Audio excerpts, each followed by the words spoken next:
warahmatullahi wabarakatuh.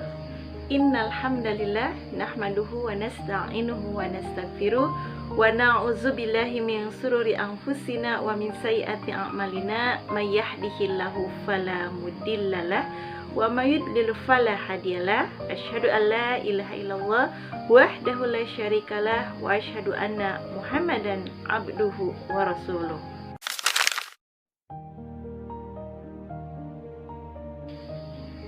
Sahabat muslimah, akhir-akhir ini pinjaman online alias pinjol sedang menjadi tren di tengah masyarakat kita. Banyak orang tergoda meminjam uang secara online karena dirasa sangat mudah dan cepat bisa mengatasi keperluan dan kebutuhan hidup. Peminjam cukup mengisi formulir yang ada di web atau aplikasi, permohonan sudah dapat diajukan, proses yang mudah dan cepat, tanpa syarat, tanpa survei, tanpa agunan, dana pasti cair dan sebagainya. Iming-iming ini terus di-share kepada masyarakat melalui pesan-pesan yang masuk secara masif ke nomor handphone. Coba saja, hampir setiap hari kita dapat SMS penawaran dana pinjaman.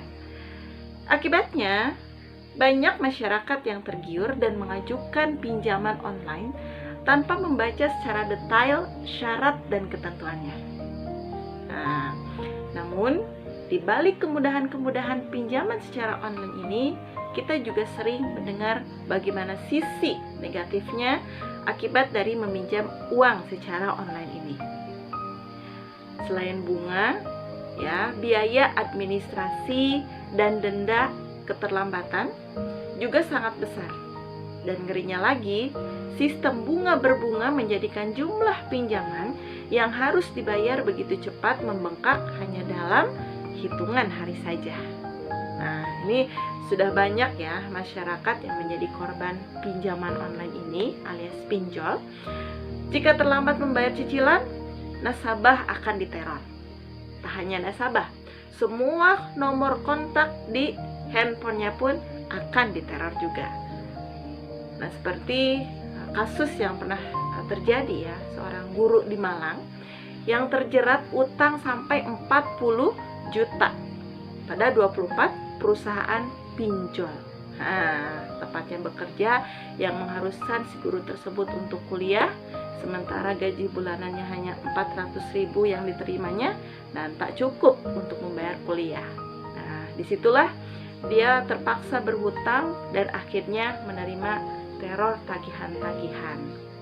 Itu faktanya seperti itu. Nah, kemudian lantas bagaimana pandangan dan hukum Islam terkait dengan pinjaman online ini?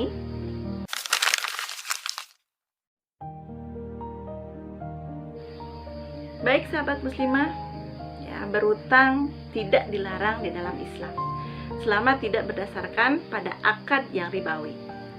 Justru tujuan utang piutang di dalam Islam adalah untuk memudahkan dan memberi pertolongan kepada saudaranya. Telah diharamkan oleh Allah Subhanahu wa taala yang namanya riba itu sejak 13 abad yang lalu. Di mana dijelaskan dalam ayat Al-Qur'an, wa ahallallahu bai'u wa harramu riba. Kata Allah, Allah telah menghalalkan jual beli dan mengharamkan riba.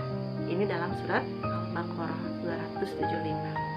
Di mana Allah Subhanahu wa taala juga memerintahkan kaum mukminin untuk menghentikan praktek riba. Di mana Allah pun menyeru, "Hai orang-orang yang beriman, bertakwalah kepada Allah dan tinggalkan sisa riba jika kamu orang-orang yang beriman." Bahkan ancaman siksa bagi pelaku riba amatlah berat. Allah bahkan berjanji akan memasukkan pelaku riba ke dalam neraka. Nauzubillah min dzalik.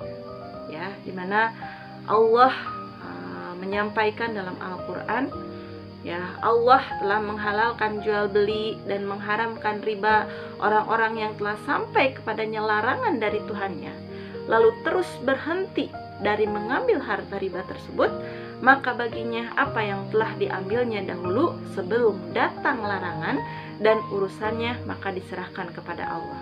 Sedangkan orang yang kembali mengambil riba, maka orang itu adalah penghuni neraka, mereka kekal di dalamnya. Nauzubillahi min dzalik. Ya, sahabat muslimah, bagaimana tentang hutang ya yang terdapat unsur ribanya? Ya, ternyata ada catatan penting yang perlu kita perhatikan, bahwa Rasulullah SAW melaknat semua orang yang terlibat dalam transaksi riba. Ya, sebagaimana hadis ya dari Jabir bin Abdullah yang mengatakan bahwa Rasulullah SAW melaknat orang-orang yang makan riba. Nah, jadi pertama adalah orang yang makan ribanya, pemberi makan riba, pencatatnya, dan 2 saksinya. Dan beliau mengatakan mereka semua sama. Nah, ini dari hadis riwayat Muslim. Nah, hadis ini menegaskan bahwa kita tidak hanya melarang ya, bahwa ayat tersebut dalil tersebut tidak hanya melarang mengambil bunga dari transaksi utang, tapi dilarang juga untuk membayar bunga tersebut. Bahkan status laknat penerima dan pemberi riba dianggap sama, karena mereka sama-sama melakukan akad riba. Ya, karena itu berdasarkan hadis ini, siapapun muslim dilarang untuk memberi bunga atas transaksi utang piutang yang dilakukan, sehingga kewajiban muslim hanya membayar nilai pokoknya saja. Nah, kemudian dalam kasus pinjaman online ini kita sudah sangat tampak ya bahwa praktek ini sudah jauh sekali dari garis hukum syariat Islam dan pelanggaran terhadap syariat. Nah, kemudian apa sebabnya pinjaman online ini ya disebut melanggar syariat?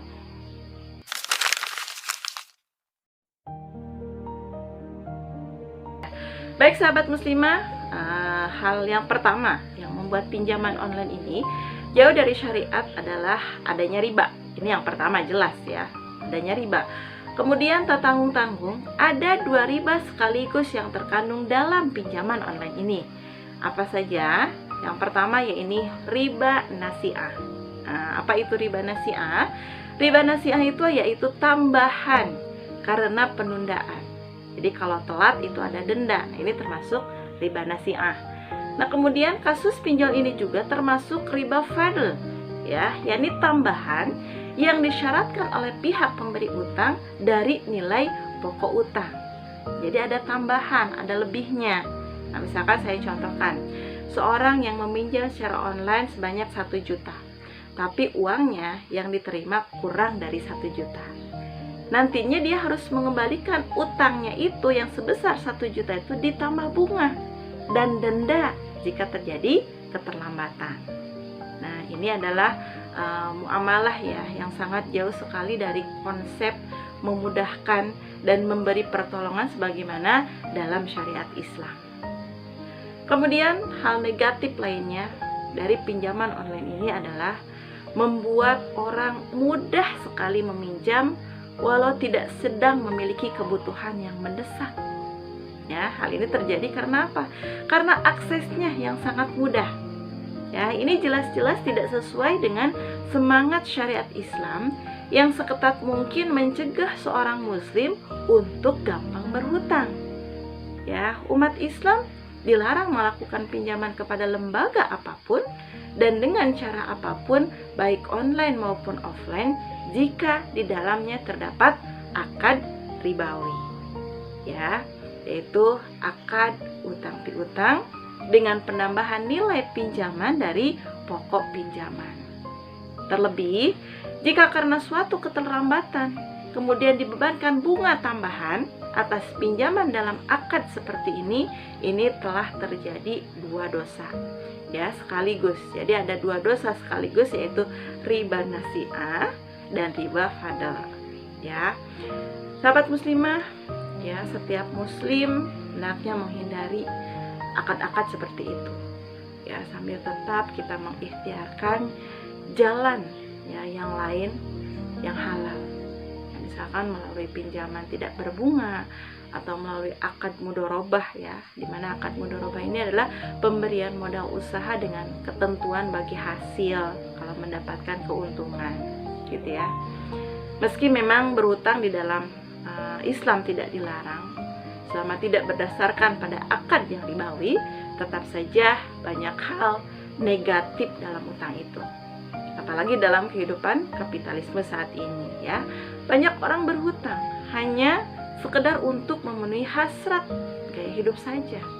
Jadi biar gaya, biar keren, tapi ngutang gitu ya. Nah, ingat ya, Nabi SAW pernah menyampaikan, jadi barang siapa yang dia meninggal kemudian meninggalkan hutang, maka ruhnya itu terkatung-katung antara langit dan bumi. Nauzubillah min dzalik ya. Semoga kita ketika meninggal tidak meninggalkan hutang, nah, dan yang dimana hutang itu ya dapat menghalangi kita untuk masuk ke surga gitu ya. Karena ya walaupun syahid ya, orang mati syahid, walaupun dia syahid, ketika masih memiliki hutang maka dia akan tertunda untuk masuk ke dalam surga. Ya, demikian sahabat muslimah, mudah-mudahan dapat dipahami. Mohon maaf atas segala kekurangannya. Wabillahi taufiq wa hidayah. Wassalamualaikum warahmatullahi wabarakatuh.